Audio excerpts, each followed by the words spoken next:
the DeFUD Podcast. Hello and welcome to the DeFUD Podcast.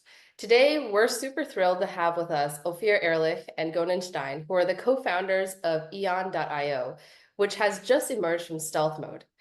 Eon is making waves as the first cloud backup posture management system and platform designed to back up your entire cloud environment through automatic mapping and classification, and finally make your backups easily accessible and useful. So before launching Eon.io, Ofir and Gonen were part of the team that founded CloudEndure, a cloud disaster recovery platform that was acquired by AWS for $250 million, where they also met the third co-founder, Ron Kimchi. I had the pleasure of collaborating with both of them at AWS, where we tackled data protection challenges all together. And I can't wait to dive into today's conversation and hear what they have to say about data protection as it relates to cloud native infrastructure. Welcome, Ofir and Gonen. Thank you very much. Yeah, thanks for having us. And so I'm sure one of the questions on top of everyone's mind, especially with the buzzy launch, that has happened this month, right? Data protection is an evergreen problem. And maybe just to start, I'd love to hear your take on what compelled you all to tackle this problem.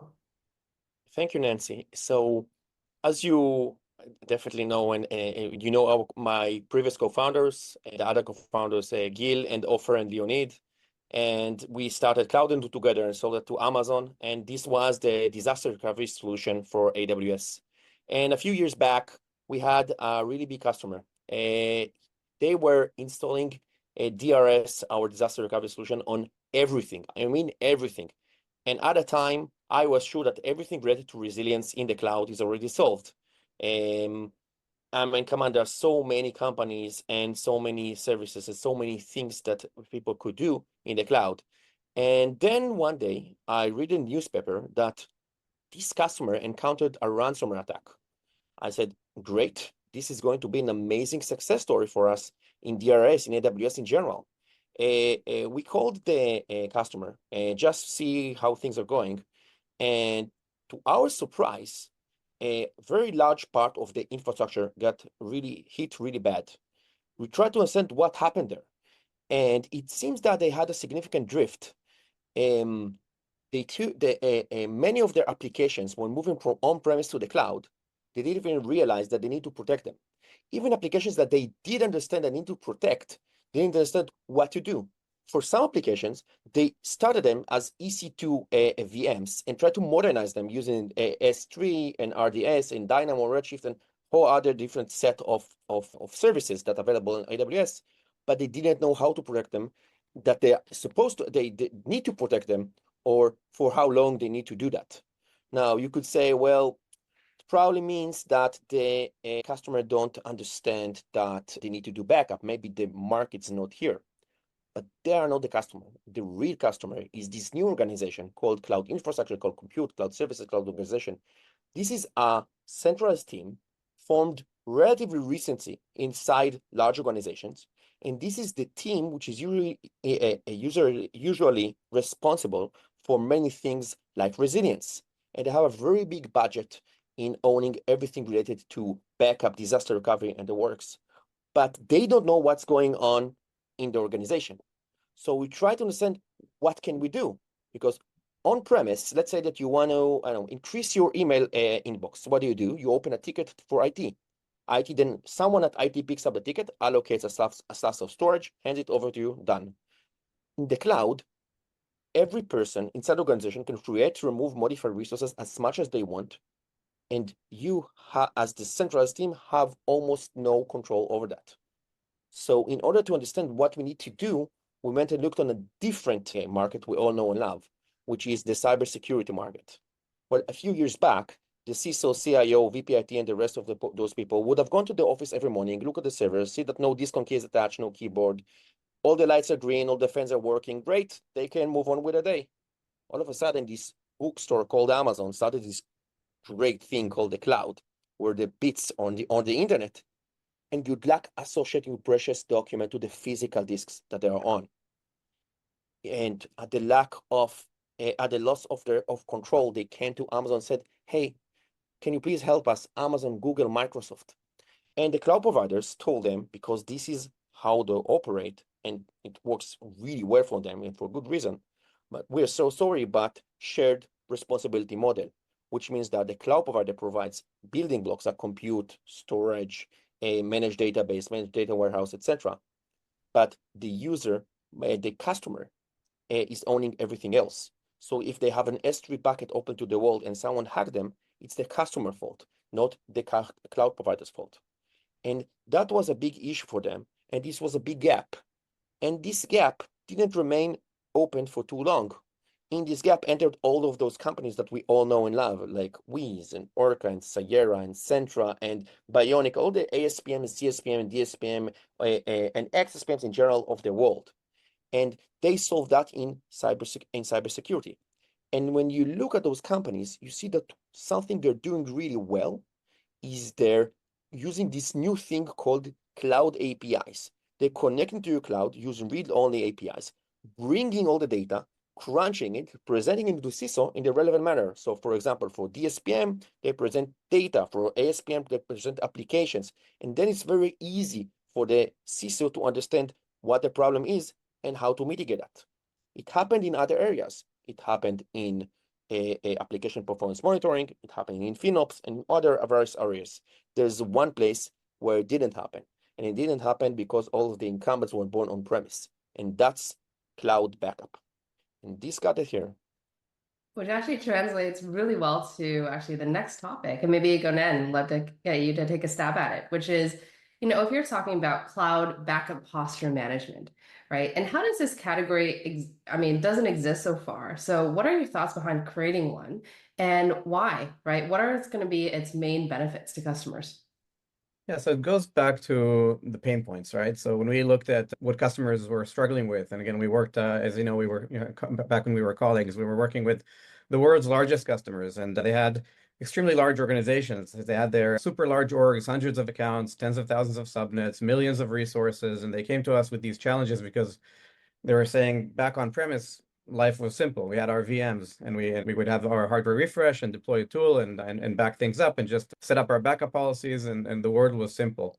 But in the cloud, again, you've got these millions of resources across all these different accounts, and these resources are also much more diverse than back on premises. It's not just VMs anymore. You've got block storage and object storage and elastic file systems and databases, which could be either managed in RDS, for example, or unmanaged, where they're running it on EC2, and data warehouses and so on and so forth. And not even considering multi-cloud environments. We'll talk about that later. But even just in a single cloud, it becomes unmanageable. So the first huge pain point that customers came to us with was, please help us make sense of this madness. There's too much going on. And today it's up to us, because of this shared responsibility model, it's up to us to manually and on an ongoing basis scan our environment, understand what's inside, map, classify, tag things, then take those tags and use different types of methodologies to back them up, whether it's via snapshots or managing versioning of objects in S3 buckets, or using different types of tools, first-party tools, third-party tools, because there was no one to rule them all. And so this is where the pain point came up, and it was very clear to us that there needs to be some posture management for this, because today it's all super manual. And even if the customer got everything right, let's say they got everything right, which is never the case, but let's say they got everything right. 5 minutes later, like the customer that Ofir mentioned, there's a drift because someone spins up a new application and then it's not right anymore. Or maybe someone injects some new data into a database that includes PII, where the database didn't have PII before. So now the policy should change. And again, back to square one, and the customer has to manually associate different tags. And this just made it really clear to us that just like there is a posture management play from a security perspective, there must be a posture management category for backup. So cloud backup posture management, which basically helps the customers make sense of this madness. So we come in, and the customer, instead of having to rely on manual tagging, the customer can now simply say, hey, here are my business requirements. Here are my compliance requirements. For example, my production workloads that contain such and such sensitive data, like PII, need to be retained for 3 years or 7 years versus data that's really not important for you, like not production, or doesn't contain classified information, which can be stored for just 14 days. Today, this is all a manual process. And what we're doing with cloud backup posture management is just flipping that on its head, driving it from the business and compliance requirements perspective. And then the customer really doesn't have to worry about any resources that change over time because we catch them, we understand what's inside, and associate the appropriate policy accordingly. And that actually is the holy grail of backups, right? Because often people, especially traditionally, have thought about backups as cold tiering, stuff that you never access. Maybe you'll access once in 7 years to show regulators that you're actually compliant with different laws, right? But the fact and the idea, right, that you can make them readily accessible and usable. Like, tell me more about that, right? That I think is a holy grail of what a lot of data protection providers attempt to achieve. Yeah, so thanks for the question. So that's really where we then took it from cloud backup posture management. So cloud backup posture management is just the first part of what we solve. It's helping the customer make sense of the madness and do it on an ongoing basis. So the customer doesn't have to worry about just continuously chase after resources and tag them and classify and set up the backup policy. So that's the first point. But then let's imagine that now we're in that great state, everything is backed up and everything is also monitored over time. And Eon helps the customer take all that heavy lifting and make sure that they're in great backup posture. But now comes a point where the data needs to be restored for whatever reason. It could be just an accidental data deletion. It could be a bad patch that went out. It could be, a CrowdStrike type issue or a ransomware issue. Or it could also be something as simple as just an audit, a frequent audit that comes in where an auditor comes into an insurance company, large insurance company, and says, hey, please retrieve an insurance claim for audit purposes from 3 or 5 or 6 years ago of, Gonen spilling coffee in the kitchen. But go, you've got 2 days to get the data out. And unfortunately today, that's quite impossible to do because today in the cloud, primarily, there are cloud snapshots. And this is not unique to a particular cloud. Like all cloud providers offer snapshots of different types of services, whether it's block storage or databases. And the problem with these snapshots is that not only are they typically manually managed, but they're also black boxed, so you can't search inside. When you want to restore data, even if you know where it is, it's an all or nothing restoration. So you need to restore the whole thing and then look inside.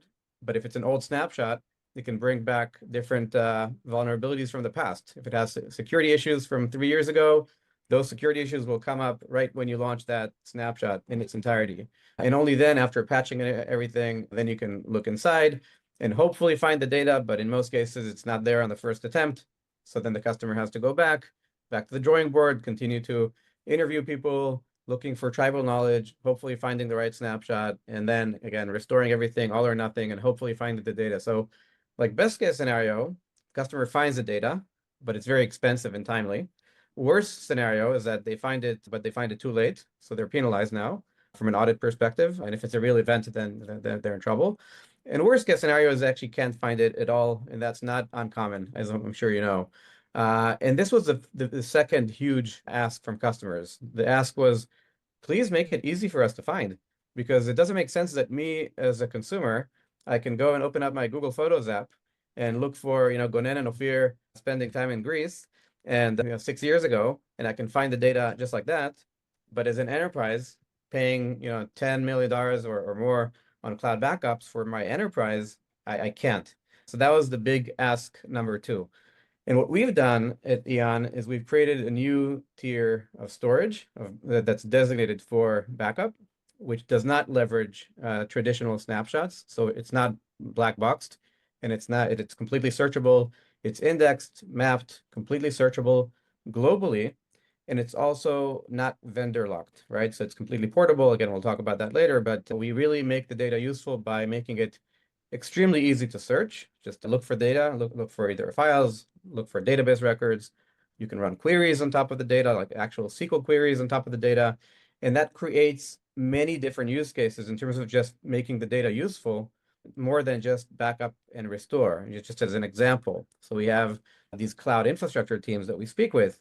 And then obviously they say, great, really helping us solve our backup pain points. But the fact that the data is now useful is really interesting. Let's bring another persona into the conversation beyond cloud infrastructure. Let's bring someone from the security team, because now we can run forensics on top of the data and compare it against things if bad actors come in, or data teams and analytics teams that can actually run queries and perform data crunching right on top of the backed up storage without having to move it elsewhere. So it's almost like, not almost like, this is what customers are telling us, that we're taking use cases that they used to run on primary storage, and now they're able to run these use cases on secondary storage, on backup storage, for the first time ever. For the first time ever, backups have become useful because now they're completely accessible and transparent. Well, that is music to my ears, certainly. And I think what's exciting is that you've opened up the access to backups, not just from backup administrators, right? But to all of these new personas like the data team, the security team, right? Other monitoring teams. Well, one final question for me before we jump into the product demo, which is Ashish and my favorite part of the podcast here. And I'll move it back to Ofir for this one. Right. So one of the things, of course, at our former employer, right, being single platform, there are things that we just couldn't do, right? And so one of the trends, of course, that we've been all noticing is customers moving their workloads from one cloud to multiple clouds, and therefore, bringing a unified approach to business continuity, disaster recovery, right? So what factors are you seeing out there that are driving customers to moving their workloads across multiple hyperscalers? How is Eon a part of this strategy? So first, I want to say that we have a very diverse background in terms of the clouds that we support. We used to be multi-cloud in CloudEndure before the acquisition in AWS. For example, we had a very unique and successful OEM deal with GCP in Google, where every migration in the GCP went through us. There was an import button in Google. So we knew them really well. We knew Azure really well, and even the other smaller cloud providers. Of course, when we joined the AWS after the acquisition, we had a really amazing opportunity to work with world's largest customers. But as you said, all of our hands combined were tied, and we could only work with this specific cloud provider, a great one, but just one. Now, those use cases of multi-cloud are relevant more than ever. And when you speak with enterprises, they already have several cloud providers that they're using. And also their resilience demands are they want to take data from one cloud and maybe back it up to a different cloud and maybe restore it to a third location. And what we're doing, we are extracting the data from the infrastructure and being able to store it in a very generalized way. So we are able to actually do exactly that. We're able to take data from whichever cloud and service is relevant for the customer, extract that. We are able to search into it, to query that, and we can restore either parts of it or a full snapshot, whatever the customer wants on whatever location they want.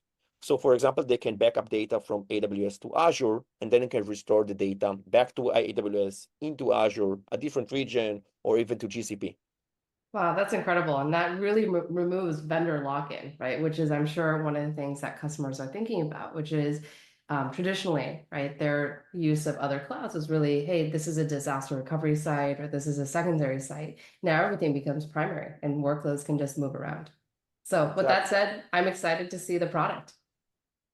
Yeah, we'll be happy to show you the product. All right. Everybody should be able to see the Eon console. Yep, loud and clear.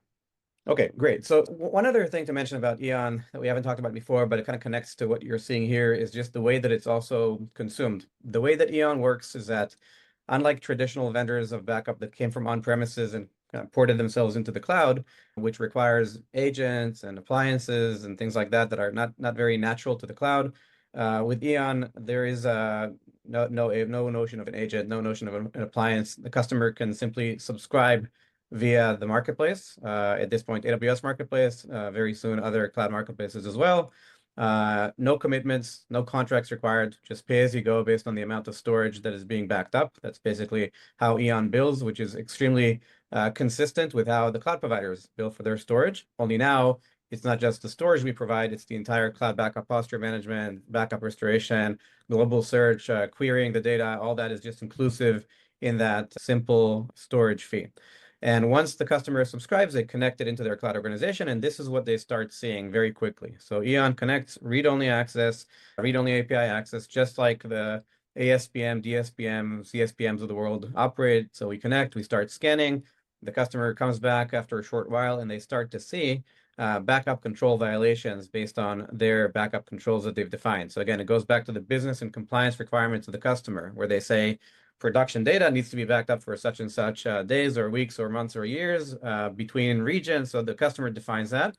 And then we highlight different types of violations based on severity. For example, Eon has detected on an ongoing basis production resources that are requiring cross-region backups, but we've detected 2 resources that are not backed up across regions. Or the customer decided that they want to make sure that PII resources require object locking, immutability, and we've detected that that wasn't the case. Or financial data that was supposed to be kept for a maximum retention. There's both the minimum retention, but also maximum retention that customers really are concerned about because they don't want to be exposed to subpoenas after a certain period, right? They want to get the data out and delete it after a certain while. So if we detect that that's not the case, we'll highlight that. And then we also provide the customer with a total overview of the storage in their accounts or their organization. So out of 14.8 petabytes of data, for example, 3 are not backed up at all. So the customer probably wants to review that and remediate that. 1.5, the customer has chosen to exclude, so we're not gonna bug the customer about that anymore. 7.4 are backed up with Eon, which means that they're now much more effective, globally searchable, queryable, can be restored on a granular basis without all or nothing snapshots. And then customers also asked us to tell them where they might have existing snapshots, traditional snapshots, that do not have all these smarts, and if they can be converted into Eon, so that win-win situation. So it's more effective, lower cost, globally searchable, recoverable on a granular basis, and we support that as well from a conversion perspective. Before we other parts of the solution, some elementary questions. I'm looking at the demo for the first time, so make sure I get the lay of the land right. Your notion of backup management, I'm trying to find the boundary in my head. My impression would be that most teams, most companies have self-awareness of what they need to back up, but they may not be ever scope complete in their backup operations. And part of the posture management is to highlight the scope incompleteness so they can actually get to proper backups for everything that they care about. And that's the sweet spot about posture management backups. If I get that right, then I think the second question becomes things like how far are you stretching the bill in helping the customer create appropriate backups with appropriate retention policies versus simply highlighting what they have missing. So if I'm already doing my backup in S3 for some critical data, it obviously will tell me it's posture. But in case I'm missing backups of critical data, are you then helping the customer spin up the appropriate backup location content? Is that also part of the flow or currently? It is, and it's something I'll show you in the next screen, but actually some of it is even showing here. So this is exactly what drift protection does. So drift protection means that at some point I was in good shape, right? So if everything was fine, I've detected everything, Eon helped you detect everything, and now you're backed up in a way that brings you to positive cloud backup posture. But now things change, right? New resources get introduced, or resources change, or data gets introduced into existing resources that were not sensitive before, but now are sensitive, or something that was not production before, but now has become production. This is what's called drift protection. So here you see examples of, let's say you wake up in the morning and now you get this notification that, hey, while you were sleeping, Eon detected 23 resources that we've now determined to be production with PII. This was not the case yesterday, and therefore we've associated the appropriate policy with those resources. So not only did you not have to worry about tagging, flagging, classifying resources, Eon did that for you. You also didn't have to worry about then associating them to the appropriate policy because Eon did that for you as well. And when you see the inventory page, I think a lot more will resonate. But hopefully that answers the question that you had. Let me know if that makes sense. Yeah, I think policy attachment helps eliminate the missing surface of backup. The question becomes, how do we orchestrate the backup in the back end without having the customer having to do a lot of heavy lifting themselves? That was a key part of the question. Hopefully you have that in the... Yeah, it is. So I'll show you that on the next screen. One other thing also to mention is just multi-cloud, right? So we talked about multi-cloud before. So this spans across the different major cloud providers. But again, this is just the tip of the iceberg, right? If you want to go deeper and see what's happening behind the scenes there, then we can jump into the inventory page. And the inventory page shows you the actual resources that are being detected over time. So these could be across the different providers. These could be virtual machines in Azure, Cloud SQL nodes in GCP, EFS, EC2, S3, RDS in AWS. And we scan those on an ongoing basis, and we also look inside. So we'll tell the customer, hey, here we've detected PII. Here we've detected financial information, NPI. In other places, we've detected PHI, and so on and so forth. We can also detect, in terms of the usage patterns and location and other properties of the resource, what type of resource that is, whether we determine it to be part of production or non-production, what applications we see inside, like PostgreSQL, IIS, Redis clusters, SAP. But eventually we do all of that. This entire backup posture assessment or data protection assessment we conduct is eventually for the purpose of defining the appropriate backup policy. So for example, this particular machine, if I click on that and I click on backup policy, you see that it's currently protected. And when I click on backup policies, it shows you why is it protected and how is it protected. So again, if you compare and contrast this to what previously used to be the case, where the customer had to manually create the policy, manually tag the resources, and manually associate between them, and then maintain that over time, now the customer simply has to say, I want to back up production that contains financial information and PII for, and the customer can decide different types of policies and different types of vaults. For one vault that goes to US East daily for 3 months, another one that goes to US West monthly for 1 year. And so the customer can just change that policy and always drive it based on the business requirement, based on the business behavior, and not based on just tagging. So you see that we caught 72 resources here that are applied. If new resources get introduced into the environment overnight that are also classified as production with PII and financial information, we will just associate that right into these policies and these vaults. And this could be much more sophisticated, right? So you can scroll down, look at this RDS server, for example, and the RDS database, and look at the backup policy, and then you can have more sophisticated conditions, you know, RDS, EC2, different apps that we see inside different types of databases. This is how it's going to be stored. So it just kind of flips it's a completely new paradigm of not having to chase manual tags and just driving it from the business and compliance requirements from a backup perspective. So that's what we do. And this is happening, just again, to clarify, on an ongoing basis. So the customer, going back to the heavy lifting, there is no heavy lifting here, right? The customer decides what their requirements are, and we just scan on an ongoing basis and attach and reattach the policy to the appropriate resource accordingly. And now we get to the point of restoration. So let's imagine that now something happened. I lost a file, I lost a server, I need a database record, I have an audit coming in, like I just need my data.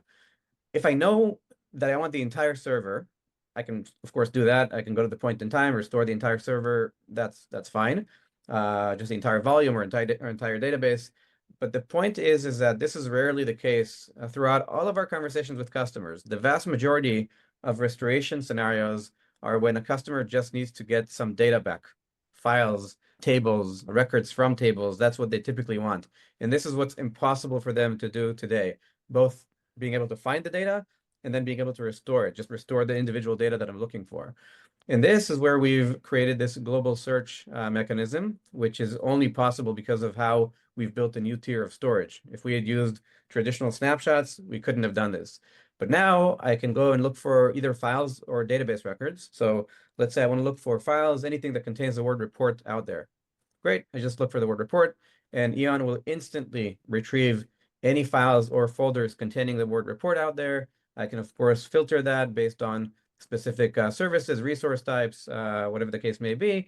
I can then click on a certain file if I want to restore it. We'll show you additional information about that file, some additional context and metadata, what server it came from, what application was there, all the adjacent files that were located next to that particular file. Then I can reveal that in my Explorer. I can expand, I can restore any previous point in time and see who touched it and when it was created. The other cool thing is that since we're able to convert existing snapshots into Eon snapshots, anything that was not indexable and searchable before, as soon as the customer converted that into Eon snapshots, all your old data becomes accessible as well, which is like a mind blower for customers. Oh, wow, we can take all of our existing backups and just make them useful and start data crunching. But this is just a file restoration experience, right? Where this becomes even cooler is with databases. So I can switch the search dialog from files to tables.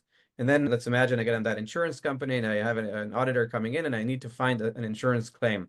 So I can, but I have no idea where that is. So I can just search for the word insurance. And this will instantly show me any tables that were backed up out there across my entire cloud landscape or even multi-cloud landscape. And we show you as much context as possible before even restoring any of the data, right? So at this point, we haven't restored anything. It's just metadata. So you can see the tables, you can see what types of databases those were. So this was a Postgres unmanaged in EC2. This was a MySQL managed in RDS. You've got the number of columns, the actual column names, the number of rows. And we even made something more useful here for customers by adding a preview button that shows customers before having to restore anything. Again, nothing has been restored yet. Just so show them the first rows from each of those tables, just to provide even more context. So now the customer can look at this and say, oh, great, yeah, I'm familiar with this table. If we, by the way, Eon detect something that's sensitive, like social security numbers, we'll mask those automatically. And the customer can look at this and realize that, no, it's actually not the right table that I was looking for. Not the right columns, not the right number of records. Let's go back. I think it's this one here, this one with 3.5 million rows. That's the one that I want to restore from. And now you can open up the Database Explorer, which is our own implementation of a SQL query engine that runs right on top of the Eon snapshots, on top of the database backups. So I can click here, select a point in time that I want to restore from, select where I want to restore from, so AWS or Azure, wherever the case may be, select that, and this now locks this particular point in time that I can restore from. It shows you the entire database schema here on the bottom left, but you can now run a query, an actual SQL query on top of the backups. So you can do a select when this has autocomplete and everything that's contextual to this particular point in time. So select everything from my claims table, and let's limit that just as an example for 25 rows, and click Run Query. And only now, this is the first point in time, as soon as I clicked on Run Query, that we're touching the actual backups. Up until now, it was just metadata. But even now, when we touch the actual backups, within usually 2 to 5 seconds, we restore those transactions. So now you can see that we pulled everything. And this is, again, kind of a mind blower for many different personas, right? So the backup team obviously says, oh my God, this saves tremendous time. You're helping us on the cloud backup posture management. You're helping us on the restoration. Great. But then they bring in the analytics team that currently runs queries against data warehouses or data lakes. They're like, oh, wow, we can do a lot of that now against our backups.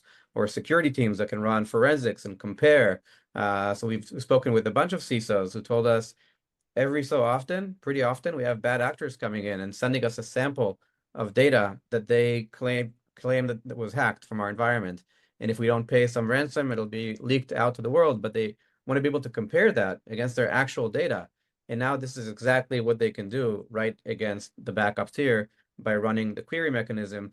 And you can do a query off of managed, unmanaged, Excel spreadsheets that may be lying around in S3. So it's really diverse, and of course goes multi-cloud. So let me stop here for a moment. And Ashish, Nancy, let me know if anything was unclear or if you have any questions about what I've gone through. No, I think the CISO is telling me that all of this backup data is production data, so it has to be equally protected from internal access. Maybe you have some thoughts on that. How do you manage the airbag around the backup data itself? Yeah, we have a lot of thoughts about that. Maybe Ofir, I'll let you answer that question. When we're looking at data, we have various ways into understanding a lot of things about in helping the CISO with their mission. For example, we can see that the usual change rate for a resource is 3% daily. All of a sudden, that the entire resource changes, or you see multiple resources change, and you see that the entropy of the data changes, which means that, and compression, for example, no longer works. And this happens because the data is being encrypted. So you can say, okay, now I know that right now someone is encrypting all of my data, and that's a problem. That's a ransomware. Or I can see that a file format, all of a sudden a doc file is not a doc file anymore, because we can look into the data, we can look for a site. So we say, okay, so that's a problem. We can also look using our advanced controls and policies that someone malicious tried to turn off the backup. We've seen many times that in cyber attacks, and the attacker first was able to log into the sensitive account and turn off the backup. And usually, because the backup is bottom up, is on a per resource basis, it's very hard to know whether it was a deliberate or non-deliberate activity. Now, because we have controls that can say all data which contain PII need to be stored for at least X days, all of a sudden someone changes the backup, deletes backup, something of the sort, can say immediately say there was a problem. In addition, as Gonen mentioned, we had various ways on doing forensics on either after some attacks occurred or might have occurred. So we can look back in time and look at the data and see what changed, what happened on various versions of that. And we are also able to prevent bad actors from trying to manipulate the mismatch of information. For example, we've seen customers that tell us that bad actors coming to them and say, hey, we have members data that was leaked please pay us a ransomware, otherwise we will tell the world about it. And the CISO doesn't even know whether this data is actually true, or even if it is, whether they already paid ransom for that or not in the past. And we make it very, very easy for them. And there are a whole bunch of other use cases related to that. We can actually run queries and make your backups useful, so you can use those as use those backups for things that you would usually use secondary storage or sometimes even primary storage. Got you. I think we're kind of running out of time for this remaining podcast. I have one more question, Nancy, unless you have more to wrap up. No, go for it. So I think something earlier that you guys said around retention caught my eye, and it's a very hard problem for engineers, and now more so for security and privacy folks. In my last job, it was terribly difficult to figure out, first of all, what the retention policy should be. Let's say we get over that hump and we have a good handle on that. Then you go look into the environment and you have the problem of, how do I make sure that the data that I care about, which has a known retention policy, is consistently applied across my data estate, right? So sometimes I don't know. I know the policy, but I don't know where the sprawl of that data, corresponding data, is. So I think it's pretty clear that with the classes like PHI and PII, there should be some expression of policy that you will get. But if I have to answer the question of, I must get 7 years of retention on certain classes of data, would you be able to answer the question of, yes, I understand your policy, and here are the data assets that are not currently backed up against that retention policy? Would you be able to precisely answer that question? Because then that's my gap on retention policy versus retention implementation. And that's what the legal teams and the privacy teams really care about. Okay, I can answer that, and Gonen, feel free to chime in. Sure. So it's a really great question, because we got asked from customers this question, and also others. For example, I don't want to be liable to storing my data for too long. How do I make sure that some types of data are not stored for too long? Or some other issues with the data. I want to make sure that the data is stored on at least those specific types of data, those specific type of applications, those specific type of production operation, whatever, is stored on at least 2 vaults or 2 clouds or something of the sort. So here, Gonen shows something very interesting. We have we understand that there's a centralized team, then the people inside it. So there's some governance, we call that controls, and controls help us decide general guidelines on which all those policies needs to answer. So for example, you can set a control stating that you don't want to retain data for too long, or you want to make sure that every data that contains PII is retained for this amount for 180 days.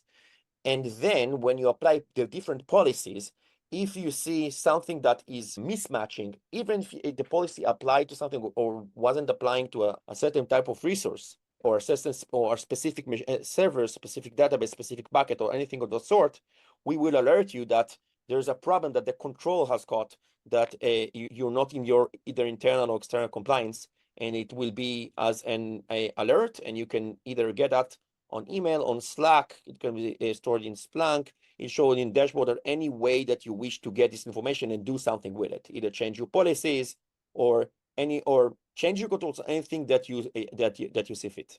Yeah, and that's the whole point, Ashish, right, about this is that what you're seeing here is what Ofir just described. So here's where you define the controls, like how the data should actually be stored, and then the policies themselves based on the conditions. And then if there is a violation, we'll catch that and alert the customer. And really the whole point about this is to prevent the customer from having to do things manually on their own. So what you said is absolutely correct. Things change all the time. And this is the huge pain point from a customer point of view. And the idea with Eon is that even though we know things change, that's the assumption, things change every day, we will catch those things and just immediately associate the policy accordingly. And if there is a control violation, raise that flag so that the customer doesn't have to perform that heavy lifting on their own. I mean, Gotcha. that level of automation, right? And it's really the intent-based policies that we're all talking about.